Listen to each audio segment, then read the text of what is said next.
All right, Friday mornings, big question. What are the viewers thinking? You're wonderful enough to tune in to the live programs and go to youtube.com/morning kickaround to find our videos. We've been getting a good amount of responses. The MK Ultras are expressing their opinions. So we Yeah. wanted to kind of reply. There's been some good, additions to our conversations as well as some questions as well. We'll start off. Where should we start off? It looks like we got in the queue a comment referring to our video, which has got some really good comments. I would recommend which USL team should be in year one of USL Premier. And I know quite a few notable people within soccer watched this and got involved with this too. But if you can, let's make this bigger so I can see who left this comment. Jeriel Xavier provided what he thinks would be his first 16 in year one of Division One for the USL. What do we make of Jeriel's hypothetical year one of USL Premier? I mean, these are all reasonable picks. I'd have to go back and look at our list. I think we got a little bit of stick because we left Pittsburgh out. I think you argued against Detroit City and have since talked to an owner. He disagreed with my comment. He wasn't on board with you taking Detroit City out of the running. Sacramento, Oakland, Phoenix, Las Vegas Lights, New Mexico, San Antonio, Tulsa, and Colorado Springs in the West, says Jeriel. And then the East, Tampa, Pittsburgh, Indy, which there's some thought that Indy 11 may not be a USL team in the not too distant future. I don't have enough knowledge of the inner workings to say that's definitely going to change, that Indy 11 is going to say scoop up a relocated MLS team or something. But we did talk to Simon Evans, who's been covering that story. Obviously, Detroit City FC there, Louisville City, Rhode Island, Hartford, and Union Omaha. Now, again, some of this is about stadiums, right? And I just saw a recent comment that said the stadium standard is stupid, that a team like a team like Sacramento would have a stadium big enough to play in the English Premier League, but don't have a stadium big enough to play in the first division of American soccer. And I don't know if that's should be the standard necessarily, but there's something to be said there. There's some validity to that argument. Yeah, and look, Detroit City, I think, has stadium expansion plans or something in the works, right? Louisville can expand their stadium if they need to. It would take all this would take money and time, but they can do it.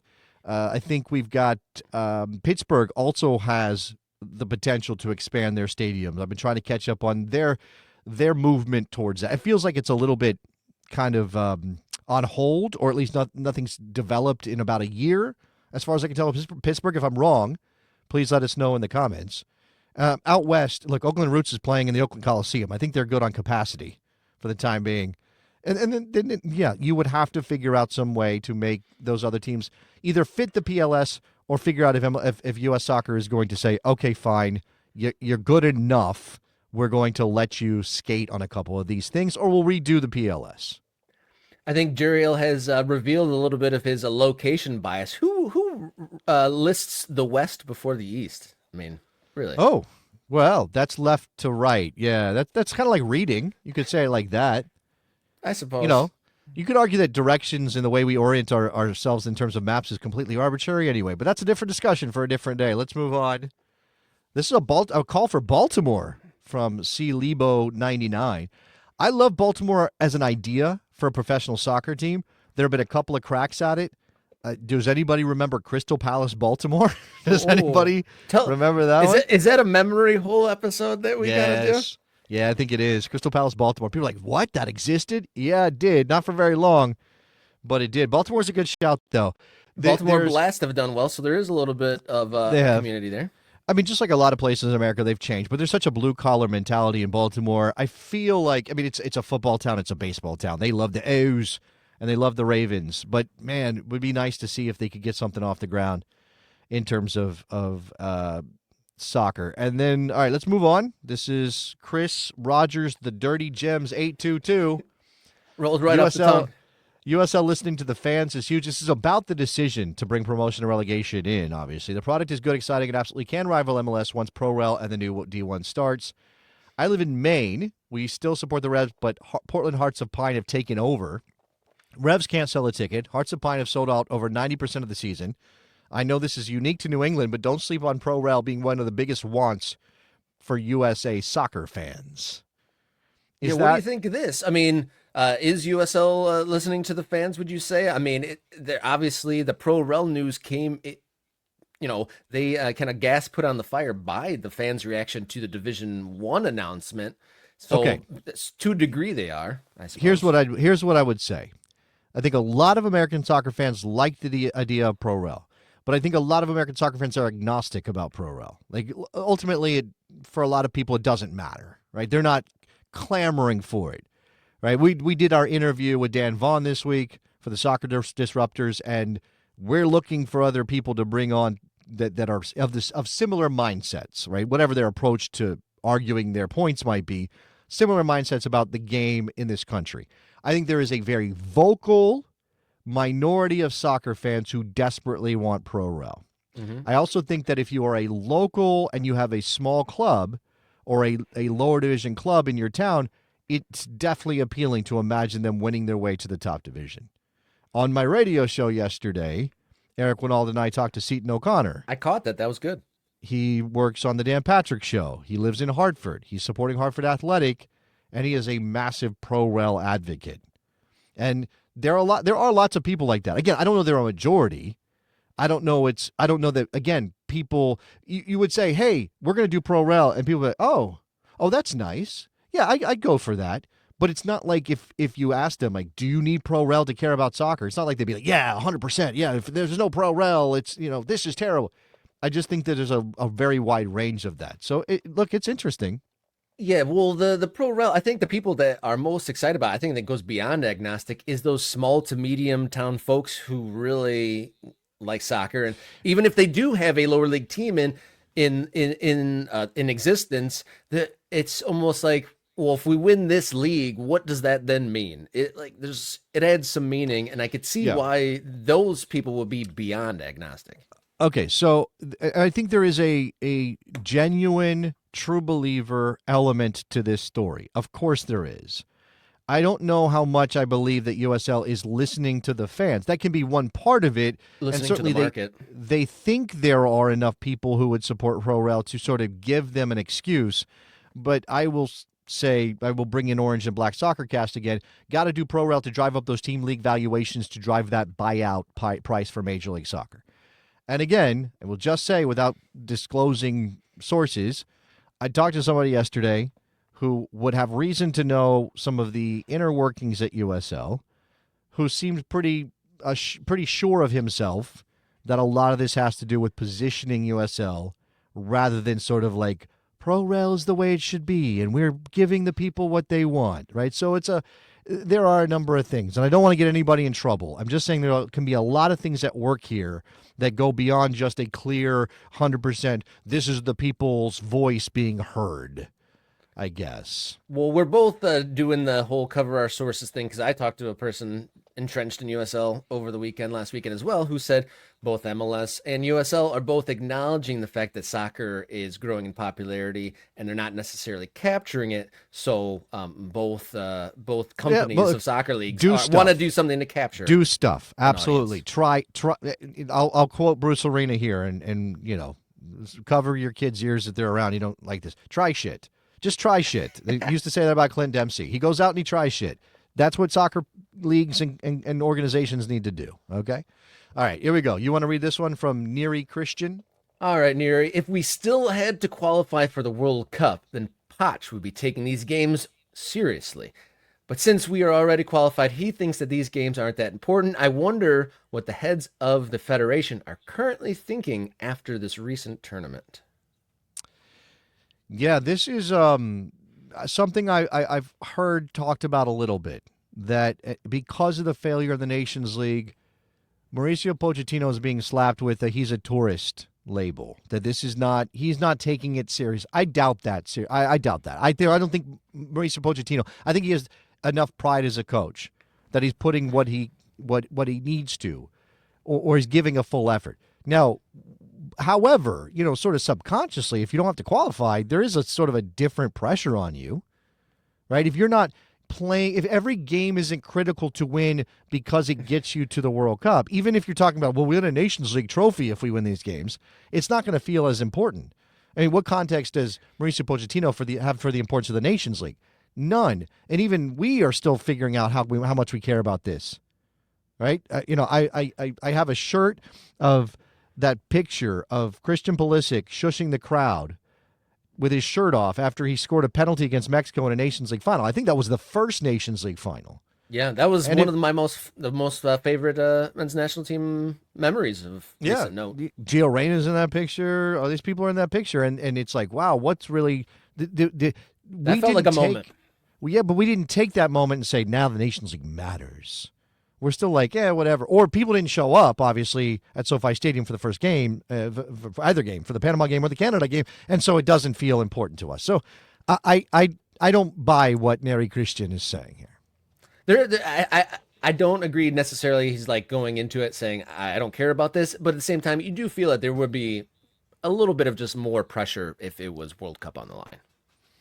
Yes, next comments. Right. And again, that would be a psychology that we cannot account for, because you can't ask somebody, do you not care because there's no qualifying? They're not going to be able to answer that question. Honestly, there are things working in their brain that they don't even understand. The next one on screen is a kind of a thread on people responding to our Gio Reyna transfer rumor piece from earlier in the week. I'll start at the top. Red Devil Dog thinks Gio would be a good fit in a Portuguese or Spanish league. Not sure about Italy or the Premier League for him. What do you think about that? I think he would be fine in the Spanish league. The way that league plays would be, I think, a good fit for Gio Reyna. I would be okay with that. It's Portuguese, a little less profile, but if he's playing games, I mean, obviously I would prefer it be a place like Benfica or Sporting. Yeah, but he's playing games. Then he's playing games. So go to Belenenses or whatever and play. I don't care. Let's go down because we got some more comments. We may not get to all of these. We may save some of these for a bonus show, but go ahead. The next in the thread, I had a chuckle at this one.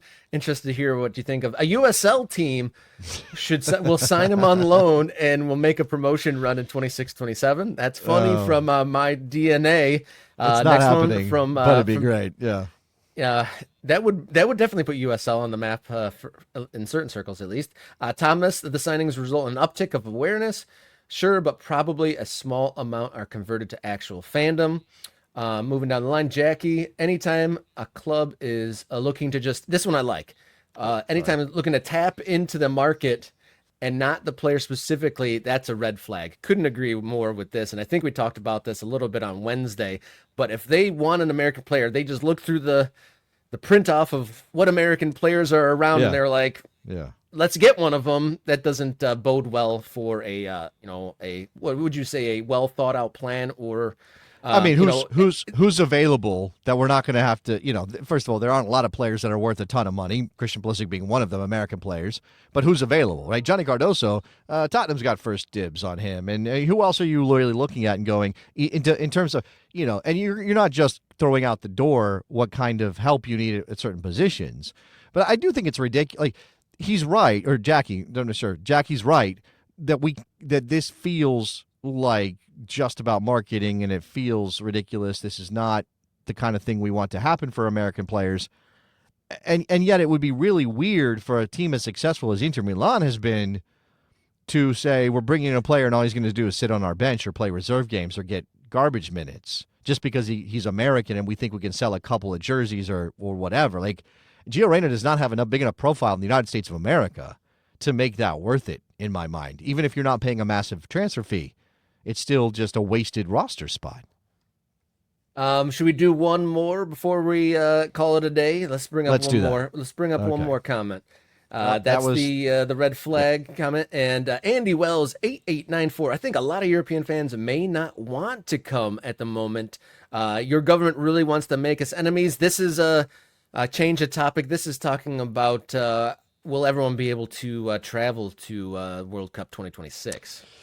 Yeah, we did a video on this. Iran qualified for the World Cup. Iran is not a friend of the American government. Never really has been, but certainly isn't now at this point in time. And the idea is that there might be a ban on travel. Not a, hey, well, it's case by case, but like a literal ban on travel. And if that applies to teams, it's really bad. But it could obviously apply to fans. And there are plenty of European nations that have issued travel advisories about the United States of America. I mean, how stringent, how strong those messages are is maybe a thing we could pick apart if we had more time. We're not going to do that. But in general, it's not good. Like, it's just as a general thing, it's not good when countries that we think of as nations that should have pretty easy travel back and forth are choosing to tell their citizens, hey, maybe don't go to the United States. You could end up in a detention center, or you could be rejected at the border, or whatever. This does not line up for a great World Cup, Rob. Like, I can't say that I'm enthusiastic about the World Cup right now. There's a lot of elements to that. The national team performance in the Nations League is certainly one of them. I won't lie, but there's also this. There's also this sense that this is not going to be the party that we expect during a World Cup. Yeah, it will. It's definitely a unique moment in history, and quite the time to be inviting the world for international events. But we've been getting great comments. The MK Ultras have done a really great job of adding a lot to this conversation.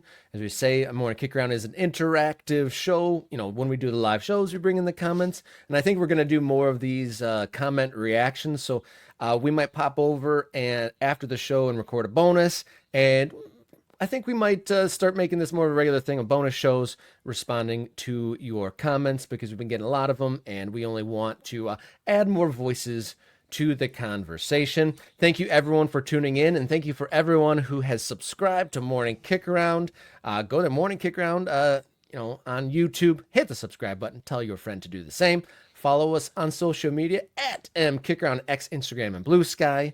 Write us an email, morningkickaround@gmail.com. And if you'd like to donate some money to help support the show, you can do so at coffee.com/morningkickaround. All right. We will be back on Monday, and plenty of soccer to take in until then. So until then, everybody, please enjoy your soccer.